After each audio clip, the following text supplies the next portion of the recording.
اس چیز کا دکھ ہوا اور ہو رہا ہے، بے شمار بار ادھر اڈیالہ آنے کا اتفاق ہوا. پہلی بار جب 16 فروری 2024 کو الیکشن کے ہفتے بعد میں پہلی بار ادھر آیا تو میں خود اسیری کاٹ کے آیا تھا. میں جب اسیر تھا تو خان صاحب خود باہر تھے، تو جب خان صاحب کی اسیری شروع ہوئی تو میں پھر نہیں مل سکا.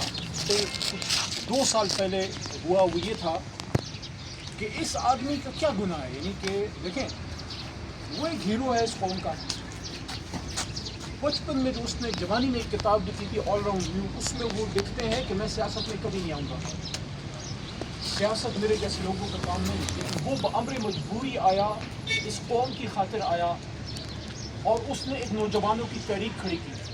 میں یہ سمجھنے سے قاصر ہوں کہ ہم زمین کے اوپر انسانوں میں فرشتے کیوں ڈھونڈتے ہیں. ہم کیوں یہ سمجھتے ہیں کہ عمران خان صاحب نے اتنی غلطی بھی نہیں کرنی، وہ انسان ہے، اس سے ہوئی ہوں گی. لیکن اس کا جو سب سے بڑا کام ہے وہ یہ ہے کہ اس نے اس نوجوان کو، علی محمد جیسے، جو میں آج سے 1996-97 میں میرے خاندان میں چراغ کے نشان کو سپورٹ کیا، جب خان صاحب کا چراغ کا نشان تھا. 2011 میں جب میں باضابطہ شامل ہوا، یہ وہ وقت تھا جب میرے سارے کولیگز جو ینگ تھے، لائر تھے، انجینئر تھے، وہ باہر ملکوں سے جا رہے تھے. میں دیکھ رہا تھا سارے ملک کو چھوڑ کے جا رہے تھے. عمران خان نے کیا سب سے بڑا کام کیا؟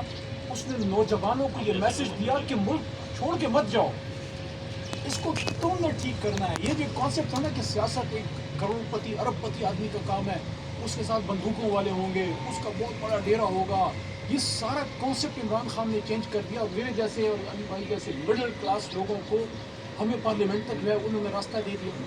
آج میں یہاں اڈیالہ بیٹھ کے یہ سوچتا ہوں، یہ پولیس کھڑی ہے، میں پولیس کے بھائیوں کو میں دوست نہیں دیتا ہوں، اوپر سے آرڈر ہوتے ہیں. لیکن میں نے راجہ صاحب کی موجودگی میں تھوڑی سی، حالانکہ مناسب نہیں تھا یہ موجود تھے، میں نے زیادہ باتیں کی ادھر. ان کو میں نے یہی بات کی کہ بھائی آپ آئین پاکستان کے تحت ریاست کے ملازم ہیں، آپ کسی شخصیت کے نہیں، آپ لافل آرڈرز کو اوبے کریں. لیکن ہائی کورٹ کا آرڈر ہے ہمارے پاس اور ہم عمران خان صاحب سے ملنا چاہتے ہیں، آپ ہمیں روک رہے ہیں، کس قانون کے تحت روک رہے ہیں؟ لیکن یہاں بیٹھ کے مجھے جو خیال آیا وہ یہ ہے کہ یہ ملک جب بنا، قائد اعظم جس حالت میں ان کی فوت ہوئی، جب وہ ایمبولینس میں جب وہ فوت ہو رہے تھے، اور اس کے بعد جب لیاقت علی خان صاحب شہید ہوئے اسی راولپنڈی میں، اور اسی راولپنڈی میں بھٹو صاحب پھانسی چڑھے ہوئے، اسی راولپنڈی میں جو ہے بے نظیر صاحبہ شہید ہوئی. آج راولپنڈی میں چوتھا وزیر اعظم جو ہے وہ اس وقت قید و بند کی صحبتوں میں ہے. پورا ملک اس وقت باہر پھر رہا ہے. جن لوگوں نے ملک کو لوٹا، 70-75 سال تباہ و برباد کر دیا، وہ آج اقتدار کے سنگھاسن پہ بیٹھے ہوئے ہیں. ایک گناہ اس نے کیا کہ اس نے چور کو چور کہا، اس نے ڈاکو کو ڈاکو کہا. ایک گناہ اس نے کیا کہ اس نے اس طاقت کو جس کے ہاتھوں پہ مسلمان بچوں کا خون ہے اس کو کہا ایبسلیوٹلی ناٹ. یہ ہر کسی میں دم ہے. مجھے اس پہ افسوس ہے کہ جب اس نے کچھ لوگوں کی دم پہ اس نے یہ سمجھا کہ میں جب اس ملک کے لیے ایک سٹینڈ لوں گا تو یہ سب میرے ساتھ کھڑے ہوں گے. میں ان کو کہنا چاہتا ہوں، آئین پاکستان کے تحت آپ کی رسپانسبلٹی تھی کہ جب ملک کے وزیر اعظم نے پاکستان کی سوورنٹی کو کمپرومائز کرنے سے انکار کیا، وہ اس نے سٹینڈ لیا. آئین پاکستان کے تحت آپ نے اپنے وزیر اعظم کو ڈیفینڈ کرنا تھا. آپ نے اس کو غیر ملکی سازش کے سامنے بالکل اکیلا چھوڑ دیا.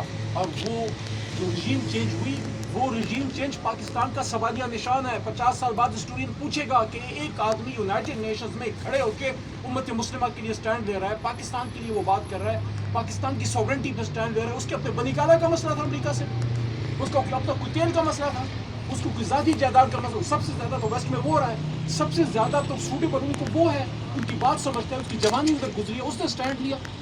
تو آپ اس کو کس چیز کا گناہ جو ہے آپ اس کو سزا دے رہے ہیں؟ میں یہ سمجھتا ہوں بہت ہو گیا ہے، حدیں کراس ہو گئی ہیں، بس کر ہے یہ ظلم، بس کر.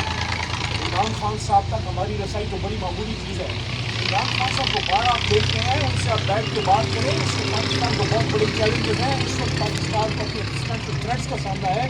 اس بات پہ زیادہ خوش نہ ہو. آپ نے جب یہ ایران والا معاملہ اٹھایا، کیا طریقے صاحب نے آپ کو سپورٹ نہیں کیا؟ یہ دو باتیں کر کے میں اسٹاپ کرتا ہوں، سیریز بیٹھنے کی بھی بات کریں گے. پاک بھارت جنگ ہوئی پچھلے سال، ہمارا لیڈر جیل میں تھا، سب سے زیادہ تکلیف میں تھا. میاں صاحب نواز شریف صاحب لاہور میں، شہباز صاحب اسلام آباد میں، زرداری صاحب اسلام آباد، بطور صدر پاکستان کسی کے منہ سے نریندرا مودی کا لفظ تک نہیں نکلا.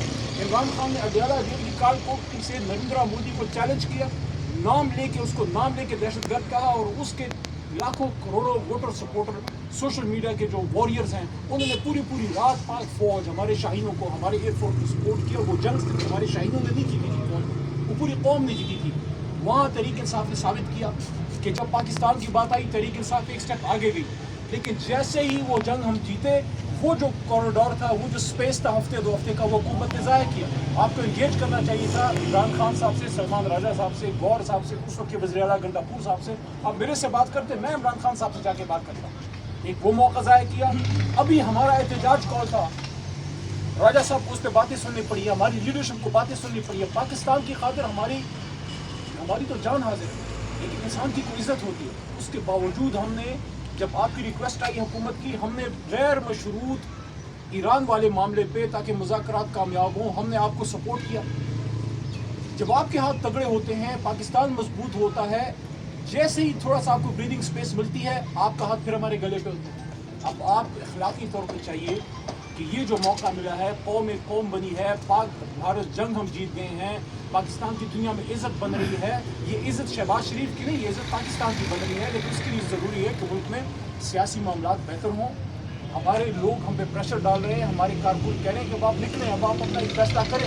اب کب تک کہ لاکھوں کروڑوں لوگوں کو راجہ صاحب اور بیس کو سنبھال کے رکھیں گے؟ ان پہ بھی پریشر ہے, ان کے بھی جو ہے انہوں نے بھی آگے فیس کرنا ہوگا. اس لیے میں سن رہا ہے, پتہ نہیں سن رہا ہے کہ نہیں سن رہا, یہ کہنا چاہتا ہوں. بہت زیادتی کر رہے ہیں.